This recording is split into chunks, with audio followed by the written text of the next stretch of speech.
ਅੱਜ ਦਾ ਪ੍ਰੋਗਰਾਮ ਦੇਖ ਰਹੇ ਸਾਰੇ ਵਿਦਿਆਰਥੀਆਂ ਨੂੰ ਮੇਰੇ ਵੱਲੋਂ ਜਾਨੀ ਕਿ ਰਾਜਵਿੰਦਰ ਸਿੰਘ ਵੱਲੋਂ ਪਿਆਰ ਭਰੀ ਸਤਿ ਸ੍ਰੀ ਅਕਾਲ। ਅੱਜ ਦਾ ਇਹ ਲੈਸਨ 10ਵੀਂ ਕਲਾਸ ਦੇ ਵਿਦਿਆਰਥੀਆਂ ਦੇ ਲਈ ਹੈ। 10ਵੀਂ ਕਲਾਸ ਦਾ ਅਧਿਆਇ ਹੈ ਸਾਡੇ ਕੋਲ ਰਚਨਾਵਾਂ ਅਧਿਆਇ ਦੇ ਵਿੱਚੋਂ 2 ਸਵਾਲ ਅਸੀਂ ਪਹਿਲਾਂ ਕਰ ਚੁੱਕੇ ਹਾਂ। ਅੱਜ ਦੇ ਇਸ ਲੈਸਨ ਵਿੱਚ 2 ਹੋਰ ਸਵਾਲ ਅਸੀਂ ਕਰਾਂਗੇ। ਸਭ ਤੋਂ ਪਹਿਲਾਂ ਕਿਸੇ ਵੀ ਦਿੱਤੀ ਹੋਈ ਤ੍ਰਿਭੁਜ ਤੋਂ ਅਸੀਂ ਹੋਰ ਤ੍ਰਿਭੁਜ ਦੀ ਰਚਨਾ ਕਿਵੇਂ ਕਰਨੀ ਹੈ ਜਿਸ ਦੀਆਂ ਭੁਜਾਵਾਂ ਦਿੱਤੀ ਹੋਈ ਤ੍ਰਿਭੁਜ ਦੀਆਂ ਸੰਗਤ ਭੁਜਾਵਾਂ ਦਾ 7/5 ਹੋਣ। ਉਸ ਤੋਂ ਬਾਅਦ ਅਸੀਂ ਸਿੱਖਾਂਗੇ ਕਿ ਕਿਵੇਂ ਇੱਕ ਦਿੱਤੇ ਹੋਏ ਚਿੱਤਰ ਨੂੰ ਬਾਹਰੀ ਬਿੰਦੂ ਤੋਂ ਸਪਰਸ਼ ਰੇਖਾਵਾਂ ਖਿੱਚੀਆਂ ਜਾ ਸਕਦੀਆਂ ਨੇ। ਤਾਂ ਅੱਜ ਵੀ ਤੁਹਾਡੇ ਕੋਲ ਨੋਟਬੁੱਕ ਪੈਨ ਦੇ ਨਾਲ ਜਿਓਮੈਟਰੀ ਬਾਕਸ ਦਾ ਪੂਰਾ ਸਮਾਨ ਜਿਹੜਾ ਹੋਣਾ ਬਹੁਤ ਜ਼ਰੂਰੀ ਹੈ। ਠੀਕ ਹੈ ਵਿਦਿਆਰਥੀਓ, ਤਾਂ ਆਓ ਸ਼ੁਰੂ ਕਰਦੇ ਹਾਂ ਅੱਜ ਦਾ ਲੈਸਨ। तो ਅੱਜ ਦਾ ਪਹਿਲਾ ਸਵਾਲ ਤੁਸੀਂ ਸਕਰੀਨ ਦੇ ਉੱਤੇ ਦੇਖ ਸਕਦੇ ਹੋ। 5 ਸੈਂਟੀਮੀਟਰ 6 ਸੈਂਟੀਮੀਟਰ 7 ਸੈਂਟੀਮੀਟਰ ਭੁਜਾਵਾਂ ਵਾਲੇ ਇੱਕ ਤ੍ਰਿਭੁਜ ਦੀ ਰਚਨਾ ਕਰੋ ਅਤੇ ਫਿਰ ਇੱਕ ਹੋਰ ਤ੍ਰਿਭੁਜ ਦੀ ਰਚਨਾ ਕਰੋ ਜਿਸ ਦੀਆਂ ਭੁਜਾਵਾਂ ਦਿੱਤੇ ਗਏ ਤ੍ਰਿਭੁਜ ਦੀਆਂ ਸੰਗਤ ਭੁਜਾਵਾਂ ਦਾ 7/5 ਗੁਣਾ ਹੋਣ। ਇਸ ਤੋਂ ਪਹਿਲਾਂ ਅਸੀਂ ਜੋ ਸਵਾਲ ਕੀਤਾ ਸੀ ਉਹਦੇ ਵਿੱਚ ਅਸੀਂ ਇਹੋ ਜਿਹੀ ਤ੍ਰਿਭੁਜ ਦੀ ਰਚਨਾ ਕੀਤੀ ਸੀ ਜਿਸ ਦੀਆਂ ਭੁਜਾਵਾਂ ਪਹਿਲਾਂ ਵਾਲੀ ਤ੍ਰਿਭੁਜ ਦੀਆਂ ਸੰਗਤ ਭੁਜਾਵਾਂ ਦਾ 3/4 ਗੁਣਾ ਹੋਣ। ਅੱਜ ਇੱਥੇ ਸਾਡੇ ਕੋਲ ਜਿਹੜੀ ਅਨੁਪਾਤ ਹੈ ਉਹ 7/5 ਦਿੱਤਾ ਹੋਇਆ ਹੈ। ਠੀਕ ਹੈ, ਤੋਂ ਪਿਛਲੀ ਵਾਰ ਜਿਹੜੀ ਤ੍ਰਿਭੁਜ ਅਸੀਂ ਬਣਾਈ ਸੀ ਉਹ ਪਹਿਲੀ ਤ੍ਰਿਭੁਜ ਤੋਂ ਛੋਟੀ ਬਣੀ ਸੀ। ਠੀਕ ਹੈ, ਤੋਂ ਅੱਜ ਜਿਹੜੀ ਤ੍ਰਿਭੁਜ ਬਣੇਗੀ ਇਹ ਪਹਿਲੀ ਤ੍ਰਿਭੁਜ ਤੋਂ ਜਿਹੜੀ ਅਸੀਂ ਤ੍ਰਿਭੁਜ ਬਣਾਵਾਂਗੇ 5 6 ਤੇ 7 ਸੈਂਟੀਮੀਟਰ ਭੁਜਾਵਾਂ ਵਾਲੀ ਉਸ ਤ੍ਰਿਭੁਜ ਤੋਂ ਵੱਡੀ ਤ੍ਰਿਭੁਜ ਬਣੇਗੀ ਜਿਹੜੀ ਲੋੜੀਂਦੀ ਤ੍ਰਿਭੁਜ ਹੋਏਗੀ। ਠੀਕ ਹੈ, ਤੋਂ ਦੋਨਾਂ ਦੇ ਵਿੱਚ ਜਿਹੜਾ ਫਰਕ ਹੈ ਉਹ ਤੁਸੀਂ ਬੜੇ ਧਿਆਨ ਦੇ ਨਾਲ ਦੇਖਣਾ ਹੈ। ਤੋਂ ਆਓ ਸਭ ਤੋਂ ਪਹਿਲਾਂ ਅਸੀਂ ਰਚਨਾ ਜਿਹੜੀ ਉਹ ਦੇਖਦੇ ਹਾਂ, ਉਸ ਤੋਂ ਬਾਅਦ ਫਿਰ ਰਚਨਾ ਦੇ ਪਗ ਇੱਕ ਇੱਕ ਕਰਕੇ ਅਸੀਂ ਲਿਖਾਂਗੇ। ਸਭ ਤੋਂ ਪਹਿਲਾਂ 6 ਸੈਂਟੀਮੀਟਰ ਲੰਬਾ ਇੱਕ ਰੇਖਾਖੰਡ BC ਜਿਹੜਾ ਅਸੀਂ ਖਿੱਚਾਂਗੇ।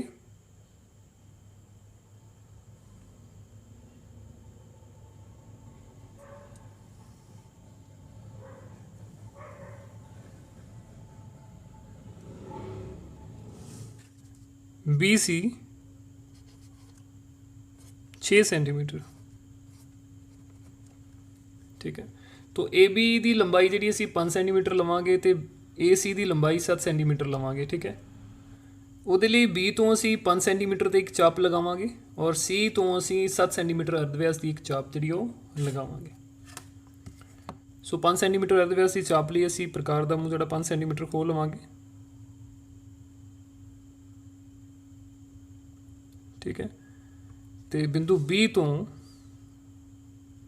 ਇੱਥੇ ਅਸੀਂ ਇੱਕ ਚਾਪ ਜਿਹੜੀ ਹੈ ਉਹ ਲਗਾ ਦੇਵਾਂਗੇ। ਠੀਕ ਹੈ, तो इसी ढंग ਦੇ ਨਾਲ ਹੁਣ ਪ੍ਰਕਾਰ ਦਾ ਮੂੰਹ ਅਸੀਂ 7 ਸੈਂਟੀਮੀਟਰ ਜਿਹੜਾ ਖੋਲਾਂਗੇ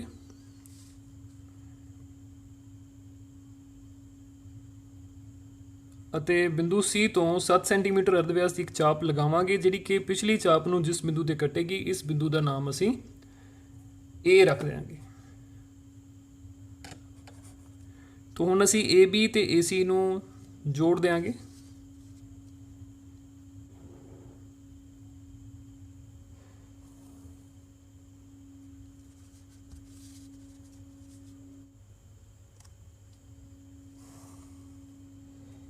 ठीक, तो ये साडे कोल AB भुजा जी 5 सैंटीमीटर बन जाती है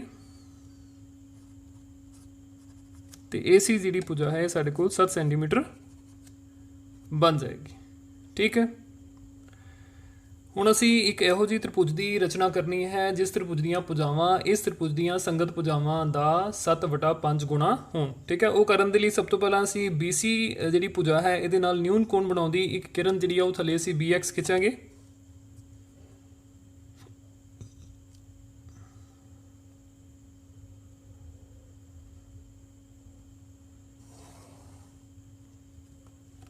ठीक है, इहदा नाम असी BX रख दिंदे हां।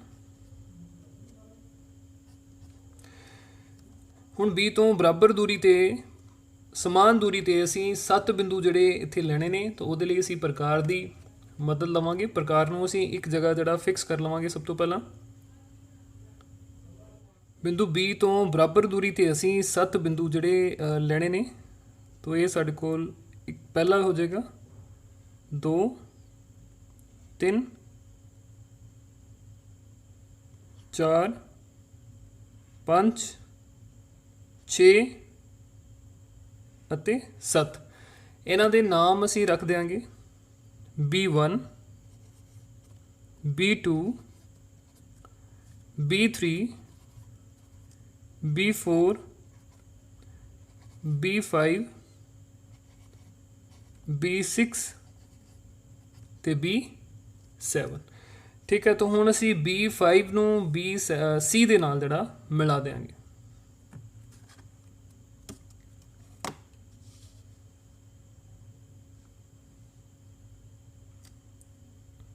B5 ਨੂੰ C ਦੇ ਨਾਲ ਜੁਆਇਨ ਕਰ ਦੇਾਂਗੇ। ठीक है, ਹੁਣ ਅਸੀਂ B7 ਤੋਂ B5C ਦੇ ਸਮਾਨਾਂਤਰ ਇੱਕ ਰੇਖਾ ਜਿਹੜੀ ਖਿੱਚਣੀ ਹੈ, ਜਿਹੜੀ ਕਿ ਵਧੀ ਹੋਈ BC ਨੂੰ ਬਿੰਦੂ C ਡੈਸ਼ ਤੇ ਕੱਟੇਗੀ। ਤੇ ਸਭ ਤੋਂ ਪਹਿਲਾਂ ਅਸੀਂ BC ਨੂੰ ਅੱਗੇ ਵਧਾ ਲਵਾਂਗੇ।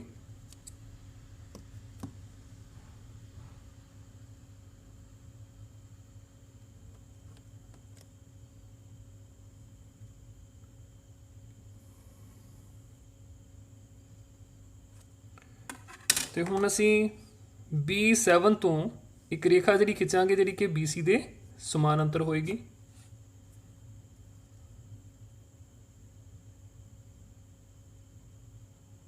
ਉਹਦੇ ਲਈ ਅਸੀਂ ਪ੍ਰਕਾਰ ਨੂੰ ਯੂਜ਼ ਕਰਾਂਗੇ। ਸਮਾਨ ਕੋਣ ਬਣਾਉਣ ਦੇ ਲਈ ਜੋ ਕੋਣ ਇੱਥੇ ਹੈ ਉਹੀ ਕੋਣ ਅਸੀਂ ਇੱਥੇ ਬਣਾਵਾਂਗੇ, ਤਾਂ ਸਾਡੇ ਕੋਲ ਸੰਗਤ ਕੋਣ ਬਰਾਬਰ ਹੋਣ ਦੇ ਨਾਲ ਇਹ ਜਿਹੜੀ ਰੇਖਾ ਹੈ ਉਹ ਸਾਡੇ ਕੋਲ ਇਸ ਰੇਖਾ ਖੰਡ ਦੇ समानांतर हो जाएगा। ठीक है,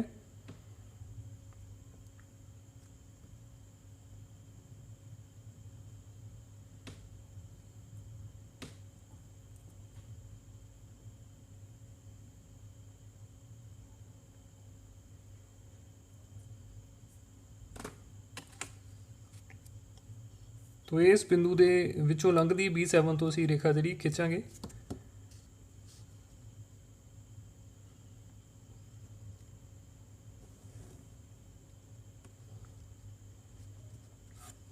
तुसी देख सकते हो ये रेखा खंड है जिहड़ा इस रेखा खंड के समानांतर होएगा। इस बिंदु का नाम असी C डैश रख देंगे।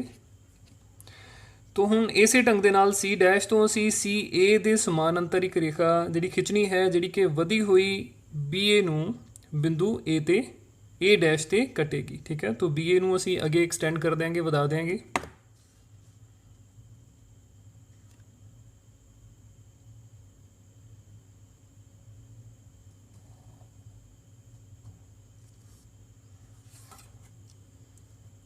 तो इस ढंग के नाल इधर भी असी कोणा की मदद के नाल C dash A dash CA के समानांतर खिंचांगे।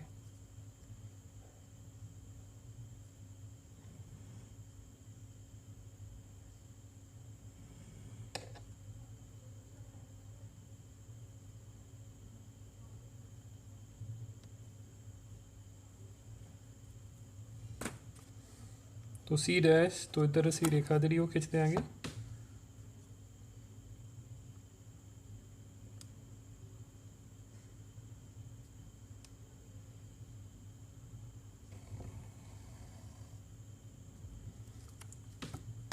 ये बिंदु साढ़े कोल A डैश हो जाएगा। ठीक है, तो हुण ये जिहड़ा बिंदु असी A डैश लगाया है, ये नाल साढ़े कोल जिहड़ी ये त्रिभुज बनी है A dash B C dash, ये ही साढ़े कोल लोड़ींदी त्रिभुज है, जिस दियां भुजावां A B C दियां संगत भुजावां दा 7/5 गुणा हन। सो त्रिभुज A dash B C dash लोड़ींदी त्रिभुज है।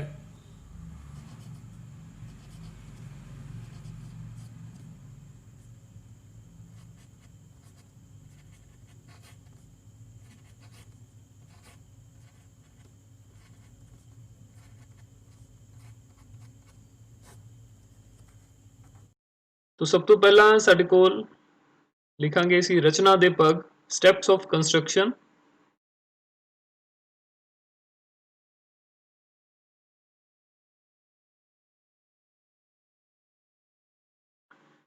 तो सब तो पहला साडे कोल जिहड़ा स्टेप सी वो की सी कि BC रेखाखंड 6 सेंटीमीटर खिंचो। एक रेखाखंड BC 6 सेंटीमीटर लंबा खिंचो।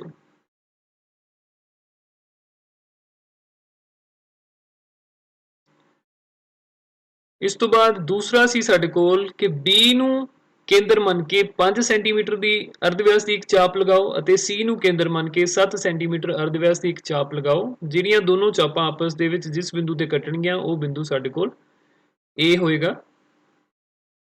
ਸੋ ਬਿੰਦੂ B ਨੂੰ ਕੇਂਦਰ ਮੰਨ ਕੇ ਤਾਂ ਬਿੰਦੂ B ਅਤੇ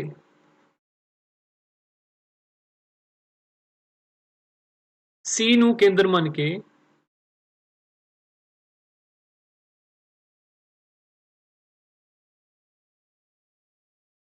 ਕ੍ਰਮਵਾਰ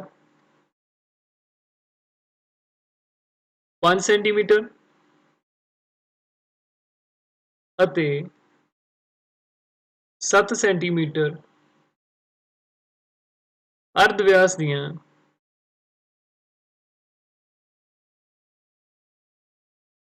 ਦੋ ਚਾਪਾਂ ਲਗਾਓ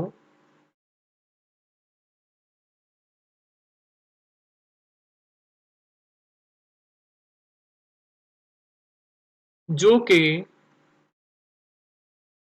ਆਪਸ ਵਿੱਚ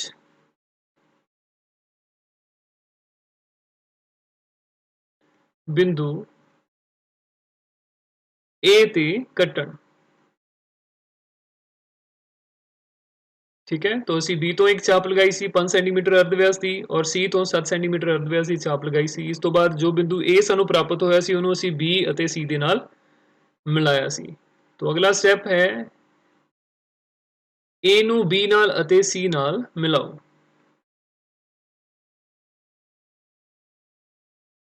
A ਨੂੰ B ਅਤੇ C ਨਾਲ ਮਿਲਾਓ। ਠੀਕ, तो ਇਹਦੇ ਨਾਲ ਸਾਡੇ ਕੋਲ ABC ਤ੍ਰਿਭੁਜ ਜਿਹੜੀ ਪਹਿਲੀ ਹੈ ਉਹ ਤਿਆਰ ਹੋ ਜਾਂਦੀ ਹੈ। ਇਸ ਤੋਂ ਬਾਅਦ ABC ਦੀਆਂ ਭੁਜਾਵਾਂ ਨਾਲੋਂ 7/5 ਗੁਣਾ ਲੰਬੀਆਂ ਭੁਜਾਵਾਂ ਵਾਲੀ ਤ੍ਰਿਭੁਜ ਦੀ ਅਸੀਂ ਰਚਨਾ ਕੀਤੀ। ਠੀਕ ਹੈ, ਉਹਦੇ ਲਈ ਅਸੀਂ ਸਭ ਤੋਂ ਪਹਿਲਾਂ ਕੀ ਕੀਤਾ ਸੀਗਾ ਕਿ BC ਦੇ ਨਾਲ ਨਿਊਨ ਕੋਣ ਬਣਾਉਂਦੀ ਇੱਕ ਕਿਰਨ BX ਖਿੱਚੋ ਅਤੇ ਉਸ ਤੇ 7 ਬਿੰਦੂ B1 B2 B3 ਇਸੇ ਤਰ੍ਹਾਂ B7 ਲਓ ਕਿ ਸਾਡੇ ਕੋਲ B1 ਬਰਾਬਰ B1 B2 ਬਰਾਬਰ B2 B3 ਹੋਵੇ। ਸੋ ਇਸ ਤੋਂ ਬਾਅਦ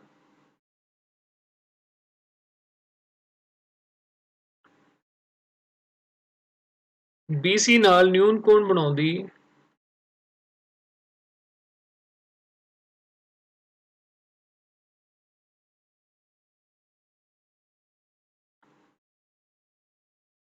ਇੱਕ ਕਿਰਨ BY ਖਿੱਚੋ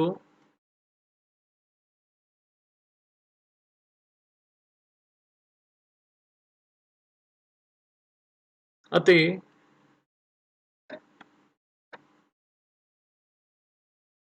ਉਸ ਉੱਤੇ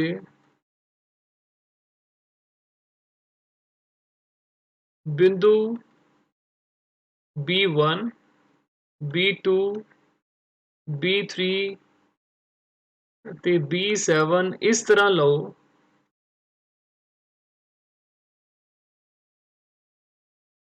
ਕਿ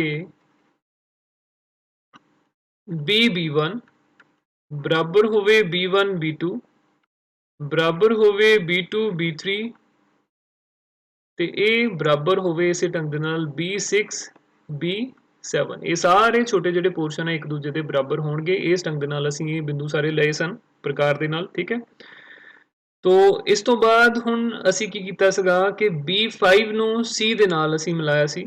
ਤੋ B5 ਨੂੰ C ਦੇ ਨਾਲ ਮਿਲਾਓ। ਬਿੰਦੂ B5 ਨੂੰ C ਨਾਲ ਮਿਲਾਓ ਅਤੇ B7 ਬਿੰਦੂ B7 ਤੋਂ B5C ਦੇ ਸਮਾਨਾਂਤਰ ਇੱਕ ਰੇਖਾਖੰਡ ਅਸੀਂ ਖਿੱਚਣਾ ਜੋ ਕਿ ਵਧੀ ਹੋਈ BC ਨੂੰ ਬਿੰਦੂ C ਤੇ ਕੱਟੇ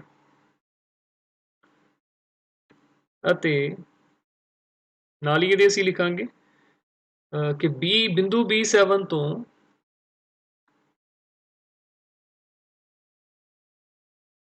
B5C ਦੇ ਸਮਾਨਾਂਤਰ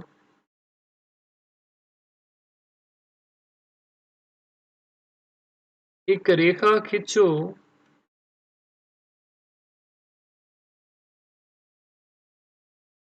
जो कि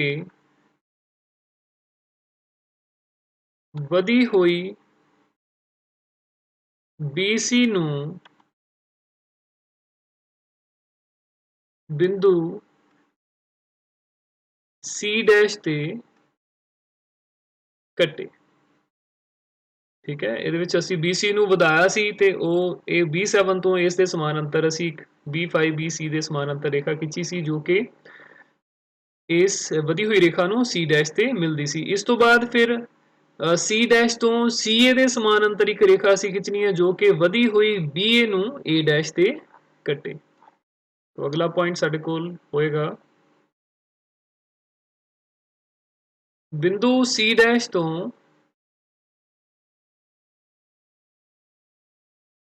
CA ਦੇ ਸਮਾਨ ਅੰਤਰ ਇੱਕ ਰੇਖਾ ਖਿੱਚੋ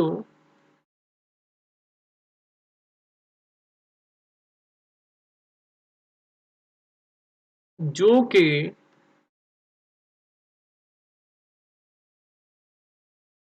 ਵਧੀ ਹੋਈ BA ਨੂੰ ਬਿੰਦੂ A' ਤੇ ਕੱਟੇ। ठीक है, जो कि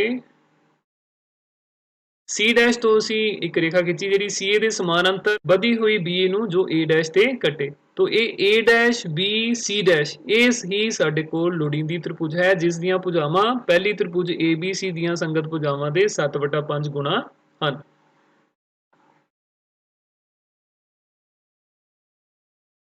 ਤ੍ਰਿਭੁਜ A' BC' ਲੋੜੀਂਦੀ ਤ੍ਰਿਭੁਜ ਹੈ।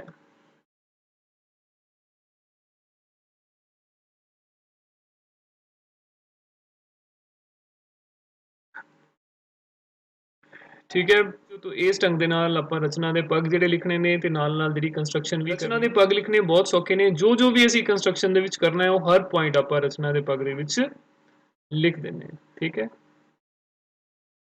ਇਸ ਤੋਂ ਬਾਅਦ ਅਗਲਾ ਸਵਾਲ ਅੱਜ ਦਾ ਦੇਖਦੇ ਹਾਂ ਅਸੀਂ।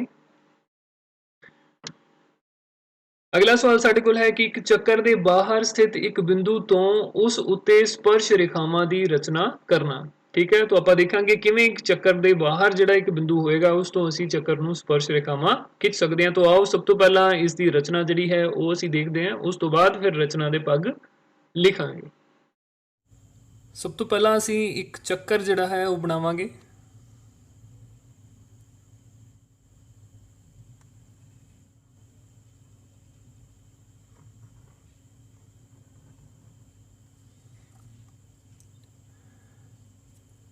इस चक्कर का जोड़ा केंद्र है उन्होंने असी बिंदु O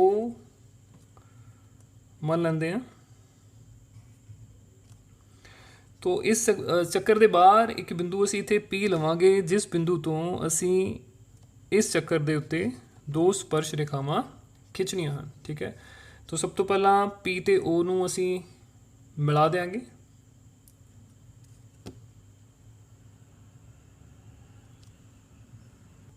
जिस भी बाहरी बिंदु तो असी ਚੱਕਰ ਨੂੰ ਸਪਰਸ਼ ਰੇਖਾਵਾਂ ਖਿੱਚਣੀਆਂ ਹੁੰਦੀਆਂ ਨੇ ਸਭ ਤੋਂ ਪਹਿਲਾਂ ਉਸ ਬਿੰਦੂ ਨੂੰ ਅਸੀਂ ਚੱਕਰ ਦੇ ਕੇਂਦਰ ਨਾਲ ਮਿਲਾਉਣਾ ਹੁੰਦਾ ਹੈ।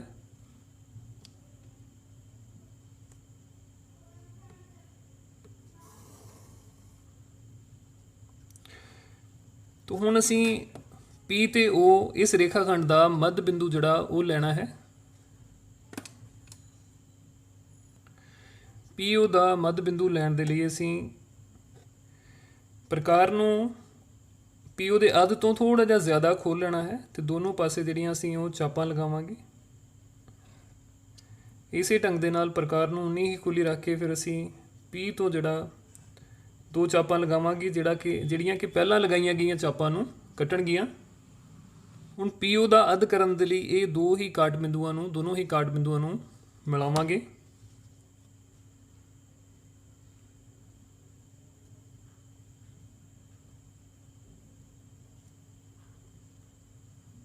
हाँ जी, तो ये साढ़े कोल जिहड़ा बिंदु आएगा काट बिंदु ये M असीं इहनूं मान लैंदे आ, ये साढ़े कोल PO दा मध्य बिंदु है। ਹੁਣ m ਨੂੰ ਕੇਂਦਰ ਮੰਨ ਕੇ ਅਸੀਂ pm ਅਰਧ ਵਿਆਸ ਦਾ ਜਿਹੜਾ ਚੱਕਰ ਇੱਕ ਖਿੱਚਣਾ ਹੈ। ਇਹ ਚੱਕਰ p ਅਤੇ o ਦੋਨੋਂ ਬਿੰਦੂਆਂ ਦੇ ਵਿੱਚੋਂ ਲੰਘੇਗਾ। ਠੀਕ ਹੈ,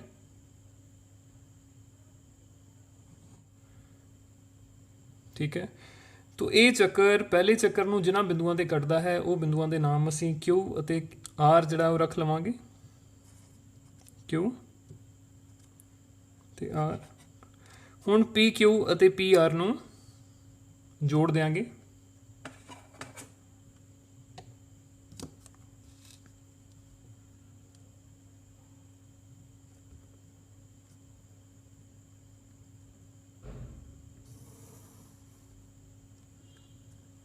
ਇਸੇ ਤਰ੍ਹਾਂ PR ਨੂੰ ਜੋੜ ਦਿਆਂਗੇ।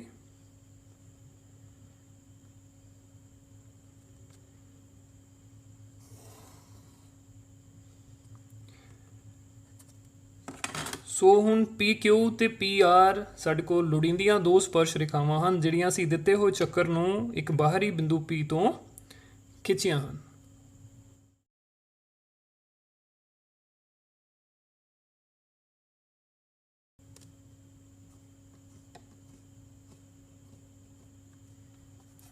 ਇਹ ਅਰਧ ਵਿਆਸ ਤੇ ਸਪਰਸ਼ ਰੇਖਾਵਾਂ ਦੇ ਵਿੱਚ ਜਿਹੜਾ ਬਣਿਆ ਕੋਣ ਹੈ ਉਹ ਸਾਡੇ ਕੋਲ 90 ਡਿਗਰੀ ਦਾ ਹੁੰਦਾ ਹੈ। ਸਪਰਸ਼ ਰੇਖਾ ਅਤੇ ਸਪਰਸ਼ ਬਿੰਦੂ ਤੇ ਬਣੇ ਅਰਧ ਵਿਆਸ ਦੇ ਵਿਚਕਾਰ ਸਾਡੇ ਕੋਲ 90 ਡਿਗਰੀ ਦਾ ਕੋਣ ਹੁੰਦਾ ਹੈ। ਇਸੇ ਤਰ੍ਹਾਂ PR ਅਤੇ OR ਨੂੰ ਜੇਕਰ ਅਸੀਂ ਜੁਆਇਨ ਕਰਾਂਗੇ ਤਾਂ ਇਹਨਾਂ ਦੇ ਵਿਚਕਾਰ ਵੀ ਜਿਹੜਾ ਸਾਡੇ ਕੋਲ ਕੋਣ ਹੈ ਉਹ 90 ਡਿਗਰੀ ਦਾ ਬਣੇਗਾ। ਤਾਂ ਇਸ ਤੋਂ ਸਿੱਧ ਹੁੰਦਾ ਹੈ ਕਿ PQ ਤੇ ਇਸੇ ਤਰ੍ਹਾਂ PR ਇਸ ਚੱਕਰ ਦੀਆਂ ਸਪਰਸ਼ ਰੇਖਾਵਾਂ ਹਨ। ਆਦਿ ਵਿਦਿਆਰਥੀਓ, ਤੋਂ ਰਚਨਾ ਅਸੀਂ ਦੇਖੀਏ ਕਿਵੇਂ ਸਪਰਸ਼ ਰੇਖਾਵਾਂ ਅਸੀਂ ਚੱਕਰ ਨੂੰ ਖਿੱਚ ਸਕਦੇ ਹਾਂ। ਤਾਂ ਆਓ ਅਸੀਂ ਹੁਣ ਰਚਨਾ ਦੇ ਪੱਗ ਜਿਹੜੇ ਹੈ ਉਹ ਲਿਖਦੇ ਹਾਂ।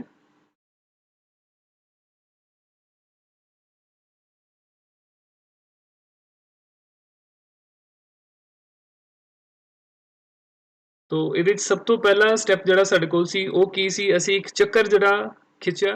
ਤਾਂ ਸਭ ਤੋਂ ਪਹਿਲਾਂ ਅਸੀਂ ਇੱਕ ਚੱਕਰ ਖਿੱਚਿਆ ਤੇ ਉਸ ਦੇ ਬਾਹਰ ਇੱਕ ਬਿੰਦੂ P ਲਿਆ। तो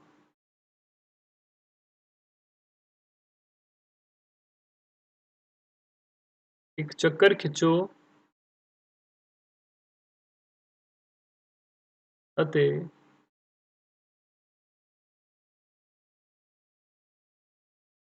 ਉਸ ਦੇ ਬਾਹਰ ਇੱਕ ਬਿੰਦੂ P ਲਓ। ਠੀਕ ਹੈ। तो दूसरा स्टैप ਸਾਡੇ ਕੋਲ ਕੀ ਸੀ ਕਿ ਅਸੀਂ PO ਨੂੰ ਜਿਹੜਾ ਮਿਲਾਇਆ। ਠੀਕ ਹੈ, PO ਨੂੰ ਮਿਲਾਇਆ ਤੇ ਇਸ ਦਾ ਮੱਧ ਬਿੰਦੂ ਜਿਹੜਾ M ਹੈ ਉਹ ਅਸੀਂ PO ਦਾ ਅੱਧ ਕਰਕੇ ਪਤਾ ਕੀਤਾ। ਠੀਕ ਹੈ, तो PO ਨੂੰ ਮਿਲਾਓ ਅਤੇ ਇਸ ਨੂੰ ਸਮਦੁਭਾਜਿਤ ਕਰੋ ਅਤੇ ਮੰਨ ਲਓ M ਜਿਹੜਾ ਹੈ ਉਹ PO ਦਾ ਮੱਧ ਬਿੰਦੂ ਹੈ। P ਅਤੇ PO ਨੂੰ ਮਿਲਾਓ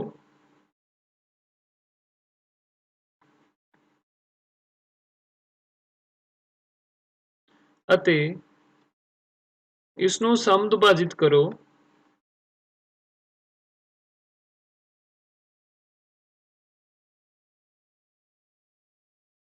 ਅਤੇ ਇਸ ਨੂੰ ਸਮਦੁਭਾਜਿਤ ਕਰੋ। ਮੰਨ ਲਓ M ਜਿਹੜਾ ਹੈ ਉਹ PO ਦਾ ਮੱਧ ਬਿੰਦੂ ਹੈ। PO ਦੇ ਮੱਧ ਬਿੰਦੂ ਨੂੰ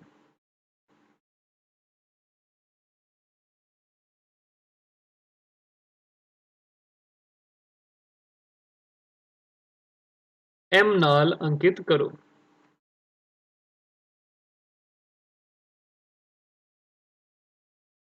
ठीक है स्टूडेंट्स, तो इस तो अगला ਜਿਹੜਾ ਸਟੈਪ ਉਹ ਅਸੀਂ ਕੀ ਕੀਤਾ ਸੀ ਕਿ M ਨੂੰ ਕੇਂਦਰ ਮੰਨ ਕੇ ਅਸੀਂ PM ਅਰਧ ਵਿਆਸ ਦਾ ਇੱਕ ਚੱਕਰ ਜਿਹੜਾ ਖਿੱਚਿਆ ਸੀ ਜਿਹੜਾ ਬਿੰਦੂ P ਅਤੇ O ਦੇ ਵਿੱਚੋਂ ਹੋ ਕੇ ਜਾਂਦਾ ਹੈ। ਠੀਕ ਹੈ, तो अगला स्टेप ਤੀਜਾ ਸਾਡੇ ਕੋਲ ਆਏਗਾ।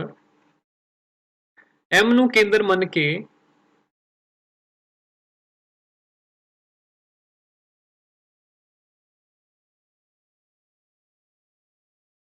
ਅਤੇ PM ਅਰਧ ਵਿਆਸ ਲੈ ਕੇ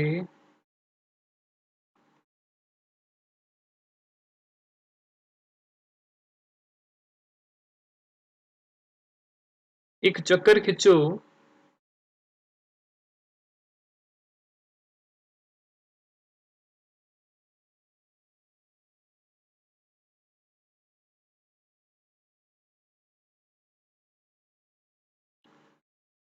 ਮੰਨ ਲਓ ਇਹ ਚੱਕਰ ਪਹਿਲੇ ਚੱਕਰ ਨੂੰ ਬਿੰਦੂ Q ਅਤੇ R ਉੱਤੇ ਕੱਟਦਾ ਹੈ। ਮੰਨ ਲਓ ਇਹ ਚੱਕਰ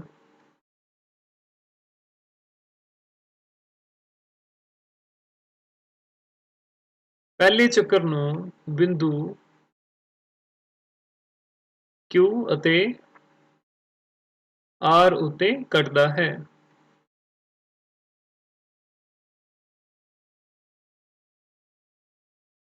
ठीक है, इस तो बाद PQ ਅਤੇ PR ਨੂੰ ਮਿਲਾਓ।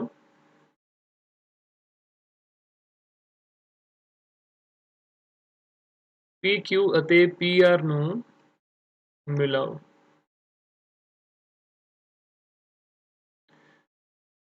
PQ ਤੇ PR ਇਹ ਹੀ ਸਾਡੇ ਕੋਲ ਲੋੜੀਂਦੀਆਂ ਸਪਰਸ਼ ਰੇਖਾਵਾਂ ਹਨ।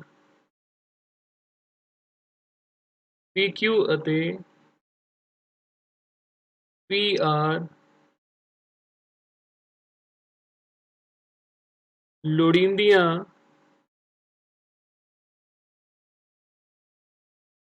ਸਪਰਸ਼ ਰੇਖਾਵਾਂ ਹਨ। ਠੀਕ ਹੈ, तो इस ढंग दे नाल असीं बाहर स्थित किसी भी बिंदु तो ਚੱਕਰ ਨੂੰ ਸਪਰਸ਼ ਰੇਖਾਵਾਂ ਖਿੱਚ ਸਕਦੇ। ਸੋ ਮੈਨੂੰ ਪੂਰੀ ਉਮੀਦ ਹੈ ਕਿ ਅੱਜ ਦੇ ਲੈਸਨ ਨੂੰ ਤੁਸੀਂ ਬਹੁਤ ਚੰਗੇ ਢੰਗ ਦੇ ਨਾਲ ਸੁਣਿਆ ਹੋਵੇਗਾ ਤੇ ਨੋਟ ਵੀ ਕੀਤਾ ਹੋਵੇਗਾ ਕਿਵੇਂ ਸਪਰਸ਼ ਰੇਖਾਵਾਂ ਇੱਕ ਚੱਕਰ ਨੂੰ ਬਾਹਰੀ ਬਿੰਦੂ ਤੋਂ ਖਿੱਚੀਆਂ ਜਾ ਸਕਦੀਆਂ ਹਨ ਜਾਂ ਤ੍ਰਿਭੁਜ ਦੀ ਰਚਨਾ ਅਸੀਂ ਦਿੱਤੀ ਹੋਈ ਸਥਿਤੀ ਦੇ ਵਿੱਚ ਕਿਵੇਂ ਕਰਨੀ ਹੈ ਉਹ ਤੁਸੀਂ ਸਮਝਿਆ ਹੋਵੇਗਾ, ਜਾਣਿਆ ਹੋਵੇਗਾ। ਠੀਕ ਹੈ ਵਿਦਿਆਰਥੀਓ, ਅੱਜ ਦੇ ਲਈ ਇੰਨਾ ਹੀ। ਫਿਰ ਇਸ ਤੋਂ ਬਾਅਦ ਅਗਲੇ ਲੈਸਨ ਦੇ ਵਿੱਚ ਅਗਲੇ ਕਨਸੈਪਟ ਦੇ ਨਾਲ ਆਪਾਂ ਫਿਰ ਮਿਲਾਂਗੇ। ਉਦੋਂ ਤੱਕ ਸਤਿ ਸ਼੍ਰੀ ਅਕਾਲ।